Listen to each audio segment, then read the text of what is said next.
The townspeople warned her to stay away from the wild stallion, but when she stepped into the field, it did something no one expected. When 12-year-old Nora Bennett stepped off the rusted red pickup and onto the cracked soil of Willow Creek Ranch, the entire town of High Hollow seemed to pause and watch. Newcomers were rare here, especially those from the city, especially ones who looked like her, small, quiet, with eyes that seemed to take in everything and say nothing. Her mother, Leah, had inherited the dilapidated ranch from her estranged father, who had passed away 2 weeks earlier. She hadn't spoken to him in over a decade, but grief had a way of dragging old wounds back to the surface. So she packed what little they had, left behind the noise of Denver, and drove straight into the heart of Montana's forgotten land. Willow Creek Ranch was barely standing, paint peeled from the siding, half the barn roof had caved in, and weeds climbed through the porch planks. But something about it felt still alive. What Leah didn't know, and what the townspeople muttered under their breath, was that the land came with more than dust and ghosts. It came with him. He was called Ghost, a massive gray stallion with a coat like storm clouds and eyes that burned amber under the sun. They said he'd killed a trainer in Texas, that he'd been moved from ranch to ranch like cursed property, that no one could ride him, touch him, or even get near him without risking blood. Nora first saw him on their second morning. She was hauling a bucket of feed when she felt it, that prickling on the back of her neck. She looked up and froze. He stood alone at the far end of the pasture, barely contained by the battered wooden fence, watching her. Not grazing, not moving, just watching. Later that day, at the feed store, an old man leaned over the counter and whispered, "If you've got sense, you'll keep your girl far from that horse." Leah brushed it off, but Nora didn't, because deep down in a place she hadn't dared speak since her father died, something inside her whispered back, "He's not what they think." The first time Nora approached the fence, it wasn't intentional. She had dropped her sketchbook, pages of birds and trees fluttering in the wind, and it slid beneath the bottom rail. She crouched to retrieve it, and found Ghost standing right there, just feet away. He didn't move, just stared at her with those molten eyes, ears twitching. She held her breath. Any second now he would rear, charge, snort, and bolt. Everything they said he always did, but he didn't. Instead, he lowered his head. Not all the way, not submissive, but something close, curious, watching. Nora reached out, not to touch him, just to let him see. He took a single step forward. The next day she returned, this time on purpose. Each visit she came a little closer, never over the fence, never with food, just presence, silence, sketchbook in hand. She drew him. At first, from a distance, shadows, outlines, movement. Then she drew his face, his eyes. One morning she sat cross-legged in the field, pencil gliding across the page. Ghost stood behind her, a few yards away, tail flicking in the breeze. And then he came closer, closer, until his breath tickled the back of her neck. She froze. Slowly she turned her head. Their eyes met, girl and stallion, and something passed between them. Not fear, not power, recognition. The town didn't approve. At the diner, whispers followed them. "That's the girl who walks with the ghost horse. She'll get herself trampled.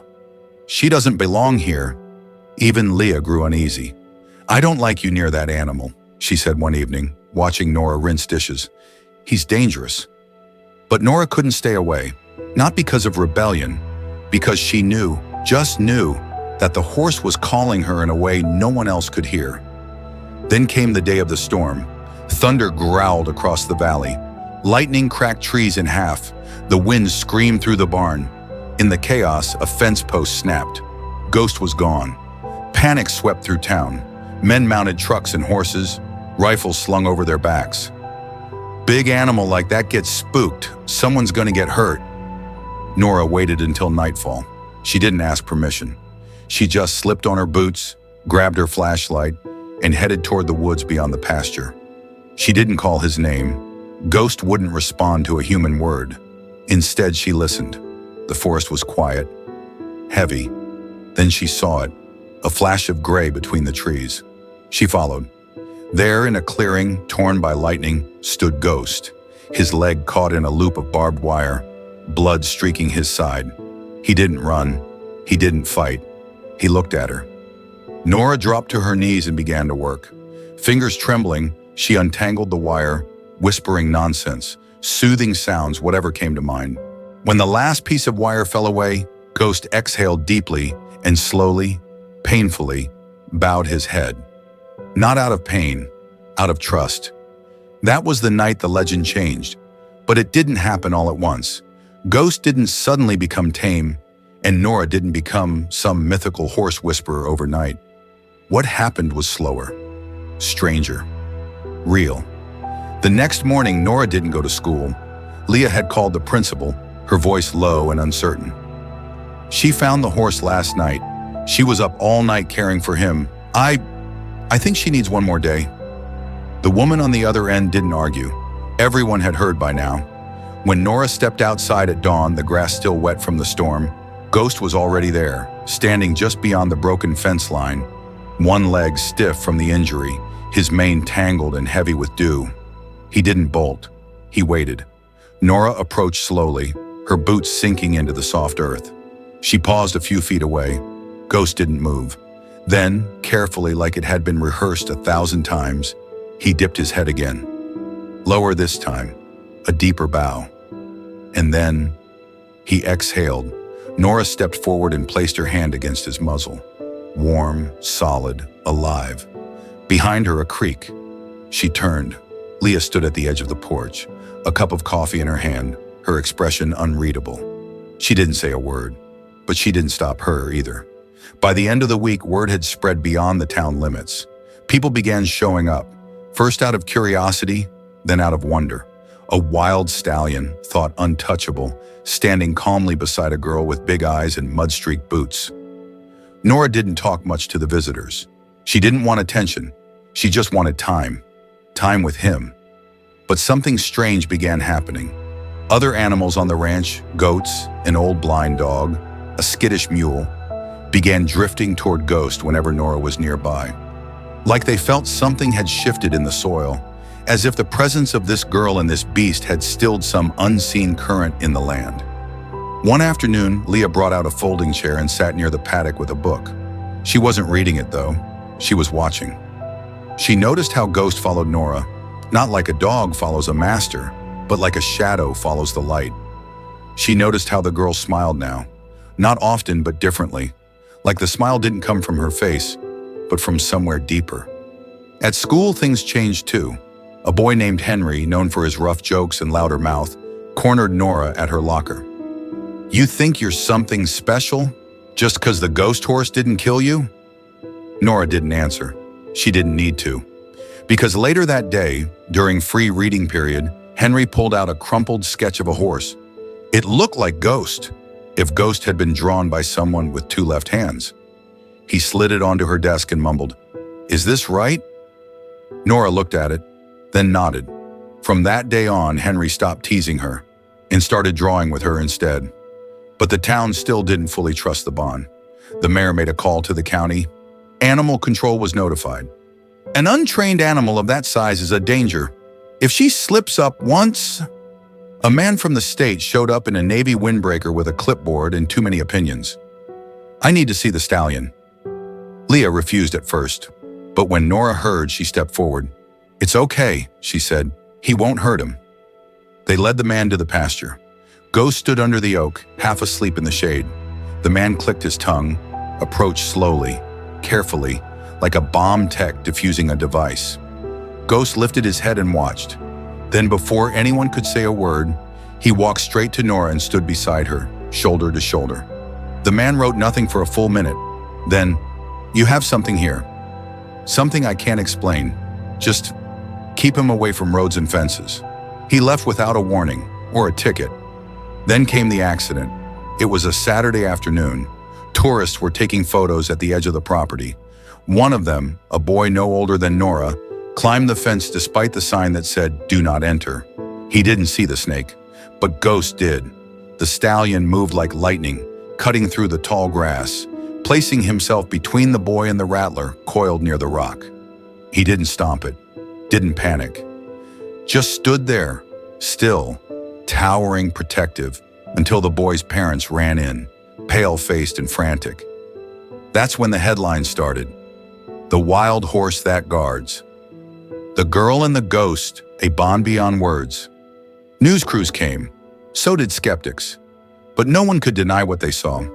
And still, every morning, Nora returned to the field with her sketchbook and her silence. And Ghost always bowed, not for show, not for reward, but because he chose to. It was never about dominance or training, never about bridles or bridling his wildness. He bowed because he recognized something in her, something the rest of the world had either forgotten or never truly known. And in doing so, he began to change more than just one girl's life. He began to change the town. The mayor stopped by one morning, unannounced, leaning against the fence with a coffee in hand. He didn't say much, just nodded at Ghost and muttered, "He doesn't look so wild now." A few days later, the local school asked if Nora could bring drawings of Ghost to class and talk about animal behavior. The principal even called it therapeutic leadership. Nora said no to the speech, but she said yes to the art. She pinned sketches of Ghost across the board, one of him under the oak tree, one beside the stream, one with his head bowed and her hand resting just above his eye. Every child who walked by that board slowed down. Some stared, some whispered. Even Henry, once again, stood by her and muttered, "He kinda looks like a knight." Nora smiled, because he was, but change doesn't come without conflict. One evening, while Leah was closing the chicken coop, she found a flyer folded beneath the door. "Protect our children. Remove dangerous animals from community grounds." No name, no contact, just bold, block letters. Later that night, someone let the gate open. Nora woke to Ghost's cry. By the time she and Leah reached the field, the stallion was standing near the road, shaken, confused, but unharmed. A truck had passed just moments earlier. Too close. Leah grabbed Nora and held her tighter than ever before. After that, they installed a new gate. Steve McBride, the town's hardware store owner, came out and helped dig the posts himself. "No charge, he said. He saved a kid. I figure that's worth a few hours of my back." People were choosing sides, but more and more, they chose Ghosts. Then winter arrived, heavy and early. The first snow came fast, blanketing the hills and pressing silence into the land. Nora found herself walking the field in thicker coats, her sketchbook wrapped in plastic bags, her hands red with cold. Ghost didn't mind.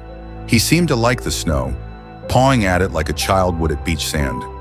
On one morning, with ice clinging to her lashes, Nora approached him with a thick scarf she had knitted herself.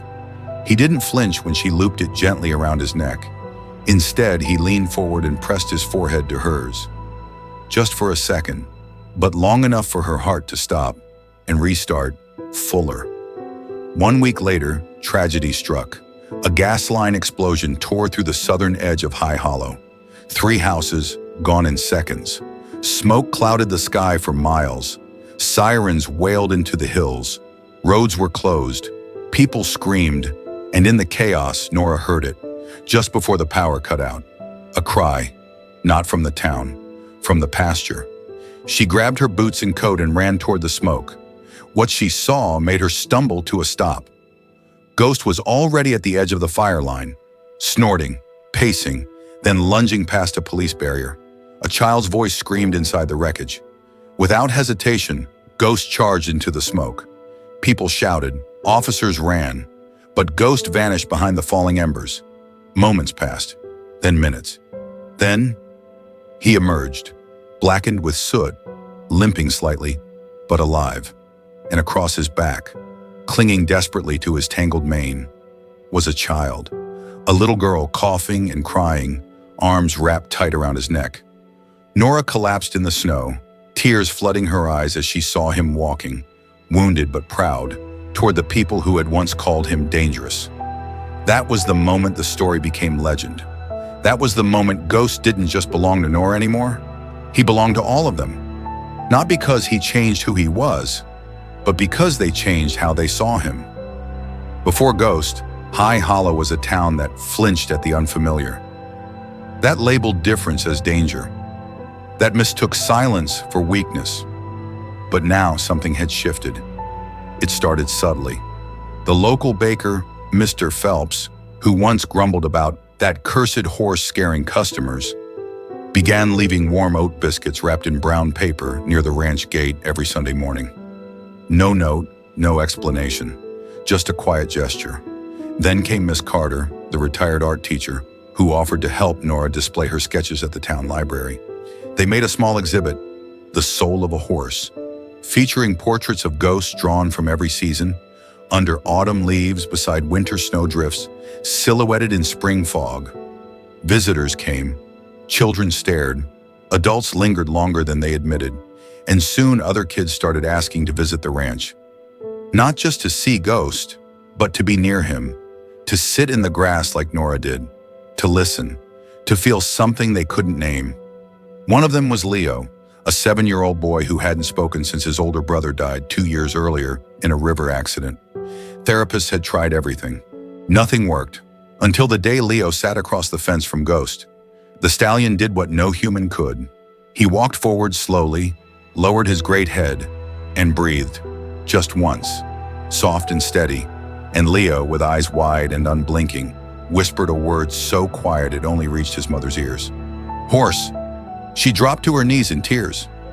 That winter, the community center organized a program called Still Voices, where children with selective mutism or anxiety could visit the ranch weekly.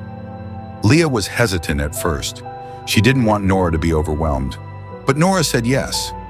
I think he wants to help, she told her mother. And Ghost did. He didn't let everyone touch him. He wasn't a therapy horse in the traditional sense, but he stood nearby. He watched. He breathed with them. And that alone was enough. Even skeptics began to shift. Sheriff Rowan, a thick-set man who once petitioned to have Ghost removed, visited one afternoon while off duty. He stood near the fence for 20 minutes before finally nodding once and saying to no one in particular, "He's not dangerous, he's just honest." And maybe that was what people feared all along. But through all this, Ghost remained Ghost. He still wouldn't allow a saddle. He still disappeared into the hills some nights, returning with twigs in his mane and wild in his eyes. But he always came back. Always. To her. One evening, Nora sat beneath the old willow, sketchbook in her lap, her fingers stained with graphite.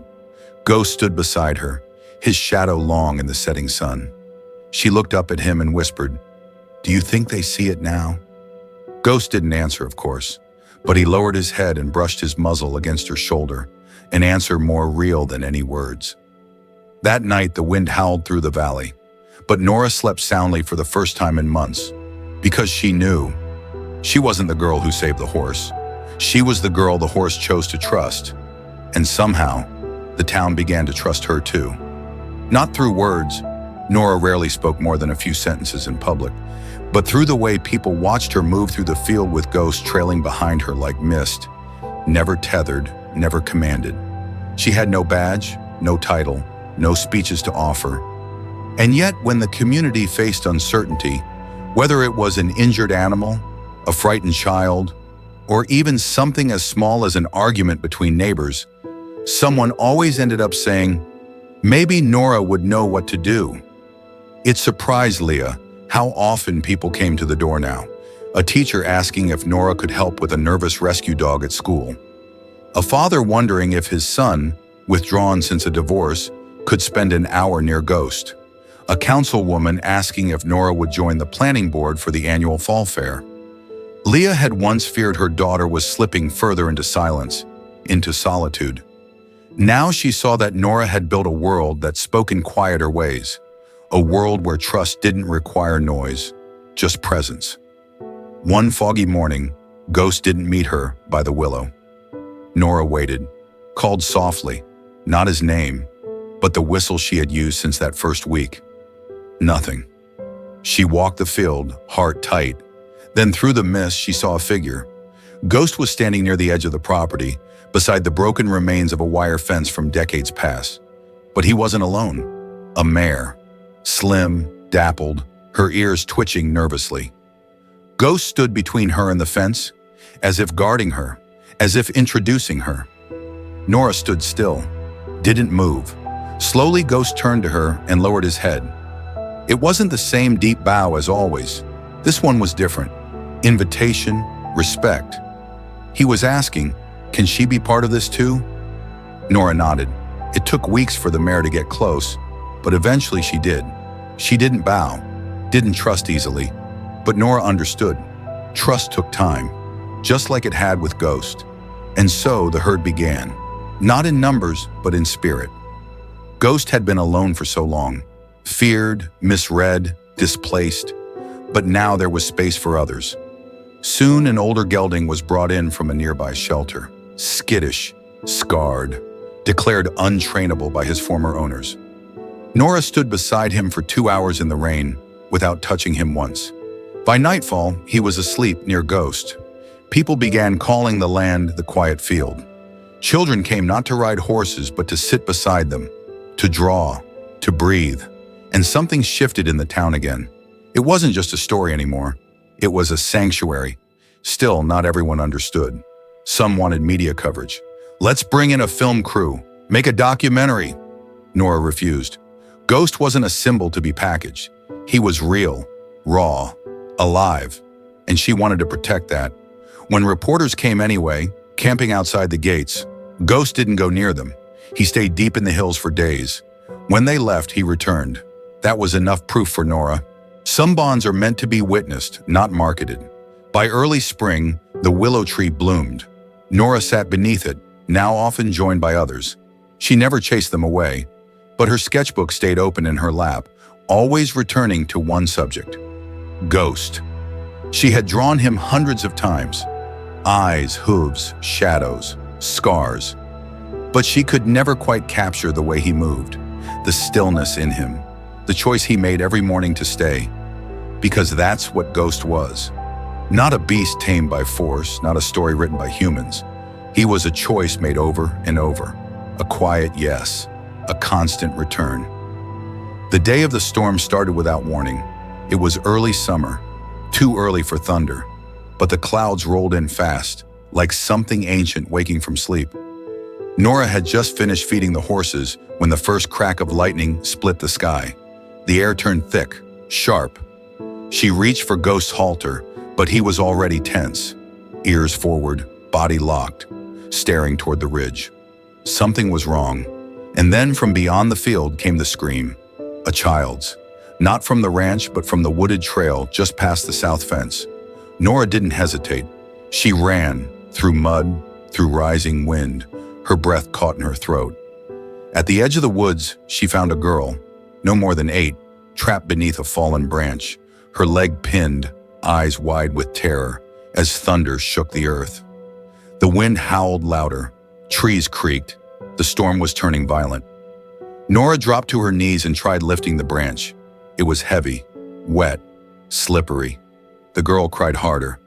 "I need help," Nora whispered, more to the wind than to anyone else. And then, hoofbeats, loud, sure, familiar. Ghost. He burst through the trees like a silver flame, mane whipping behind him, nostrils flared. He stopped beside her and stared, not at the girl, but at the branch. Nora looked up, soaked, trembling. "Help me," she said. And he did, not by lifting, not by brute force, but by kneeling beside the trapped child, positioning his shoulder under the heaviest point of the branch. Nora understood instantly. She placed her weight, pressed down. The branch shifted, just enough.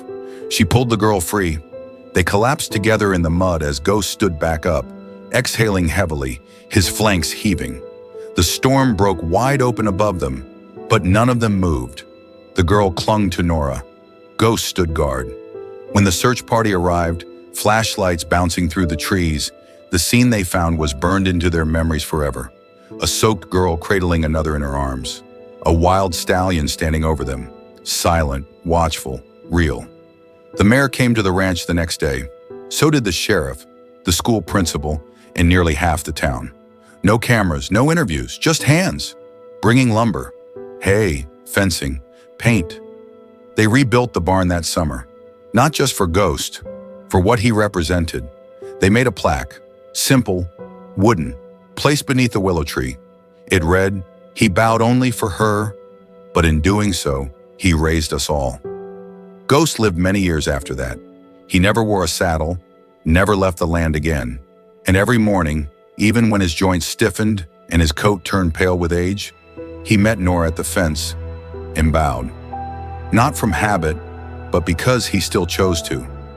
If this story touched your heart, don't forget to like, share, and subscribe for more unforgettable bonds. Every story matters, especially the quiet ones.